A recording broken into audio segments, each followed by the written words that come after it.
សួស្តីបងប្អូនទាំងអស់គ្នាបាទថ្ងៃនេះគឺខ្ញុំលើកយកសារព័ត៌មានមួយទៀតដែលទាក់ទងទៅនឹងសង្គ្រាមរវាងរុស្ស៊ីនិងអ៊ុយក្រែនហើយនេះគឺជាការអាប់ដេតថ្មីតែម្ដងគឺនៅក្នុងថ្ងៃទី23ខែឧសភានេះបាទនេះគឺជាសារព័ត៌មានដែលខ្ញុំដកស្រង់ចេញអំពី RBC Ukraine ហើយនៅថ្ងៃចុងក្រោយថ្ងៃទី22ខែឧសភាកាលពីម្សិលមិញនេះការប្រយុទ្ធ141លើកបានកើតឡើងនៅខាងជួរមុខនេះបើសិនជាត្រឡប់កាលពីសារព័ត៌មានម្សិលមិញដែលខ្ញុំលើកមកគឺដោយសារអ៊ុយក្រែននឹងគឺបានធ្វើការវាយប្រហារដោយបាញ់បង្ហោះdrone បាញ់បង្ហោះ drone ឬក៏យន្តហោះគ្មានមនុស្សបាកនឹងវាយសន្ធុកទៅលើប្រទេសរុស្ស៊ីនឹងគឺមានទីក្រុងជាច្រើនដែលទទួលរងការវាយប្រហារជាពិសេសទៅគឺនៅក្នុងទីក្រុងមូស្គូហើយនឹងបានបំផ្លាញរោងចក្រដែលថាផលិតគ្រឿងបន្លាស់សម្រាប់រថក្រោះហើយនឹងសម្រាប់គ្រាប់មីស៊ីលនោះផងដែរហើយឥឡូវនេះខាងរុស្ស៊ីគឺធ្វើការសងសឹកវាយប្រហារត្រឡប់មកវិញបាទកាលពីម្សិលមិញថ្ងៃទី22ហើយកងទ័ពរបស់រុស្ស៊ីនឹងគឺបានធ្វើការវាយសម្រុកបាទគឺ141លើកមានន័យថាធ្វើការវាយប្រហារមកលើកងទ័ពអ៊ុយក្រែនជាពិសេសទៅគឺខាងនៅជួរមុខនឹងតែម្ដងនេះបើយោងទៅតាមអគ្គសេនាធិការនៃកងកម្លាំងប្រដាប់អាវុធរបស់អ៊ុយក្រែនដែលអក្សរកាត់ហៅថា AFU បានឲ្យដឹងថាប្រទេសរុស្ស៊ីនឹងគឺបានធ្វើការវាយប្រហារឬក៏ដាក់សម្ពាធនឹងយ៉ាងខ្លាំងបំផុតទៅលើទិសដៅ Pokros ហើយនឹងតំបន់ Kursk អគ្គសេនាធិការគឺបានសរសេរនៅក្នុងរយៈពេលមួយថ្ងៃកន្លងមកកងកម្លាំងអាកាសកងកម្លាំងមីស៊ីលនិងកងកម្លាំងកំភ្លើងធំនៃកងកម្លាំងការពារជាតិបានធ្វើការវាយប្រហារតំបន់ចំនួន14នៃការប្រមូលផ្ដុំនៃកងកម្លាំងអាវុធនិងសម្ភារៈយោធាកំភ្លើងធំចំនួន11បំណែក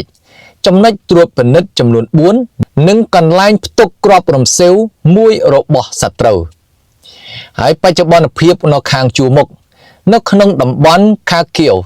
សត្រូវបានព្យាយាមទម្លុះខ្សែការពាររបស់កងកម្លាំងការពារ8ដងនេះគឺខាងរុស្ស៊ីនឹងគឺធ្វើការមិនថាវាយសម្រុកដើម្បីទម្លុះកងកម្លាំងការពាររបស់អ៊ុយក្រែននឹងចំនួន8ដងហើយនៅក្នុងតំបន់ខាភីយ៉ានការវាយប្រហារនឹងគឺចំនួន6ដងហើយនៅក្នុងតំបន់លីម៉ានសត្រូវគឺបានធ្វើការវាយប្រហារ12ដងហើយនៅក្នុងតំបន់ Sievers សត្រូវបានព្យាយាមធ្វើការវាយប្រហារនឹង3ដងហើយនៅក្នុងតំបន់ Krematorsk ពួកគេក៏បានវាយប្រហារចំនួន4ដងទៀតផងហើយនៅក្នុងតំបន់ Toret សត្រូវក៏បានធ្វើការវាយប្រហារចំនួន9ដងហើយនៅក្នុងតំបន់ Pokros កងកម្លាំងការពារបានបញ្ឈប់សមភាពនៃការវាយលុកនឹងចំនួន44ដងហើយនៅក្នុងតំបន់ Novopavlivka សត្រូវបានធ្វើការវាយប្រហារចំនួន14ដងហើយនៅក្នុងតំបន់ Kursk កងកម្លាំងការពារក៏បានបញ្ឈប់ប្រតិបត្តិការវាយលុករបស់សត្រូវនោះចំនួន